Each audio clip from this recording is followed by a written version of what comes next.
तर एकंदरीत जिल्हा परिषद पंचायत समितीच्या निवडणुका चालू आहेत आता. तर आपल्या परिसरातील लोणी काळभोर, कदमा, कोस्ते आणि वडकी या निवडणुकीच्या संदर्भात एक आपली छोटीशी प्रतिक्रिया. नमस्कार, मी सौ किरणताई शिवदास काळभोर. 2026मध्ये होणाऱ्या जिल्हा परिषद पंचायत समिती निवडणुकीमध्ये आपण कमळ या चिन्हावरती असे धडाडीचे उमेदवार दिले आहेत की त्यांचे आत्ता कार्य करण्याची क्षमता खूप छान आहे आणि लोकांचाही यामध्ये भरपूर प्रतिसाद चांगला आहे.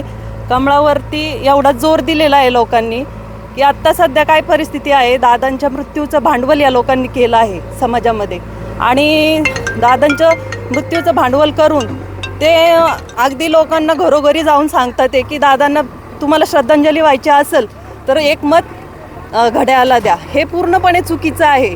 तर लोकांनी याकडे थोडंसं लक्ष दिलं पाहिजे की समाजात काम करणारी व्यक्ती आणली पाहिजे पुढे.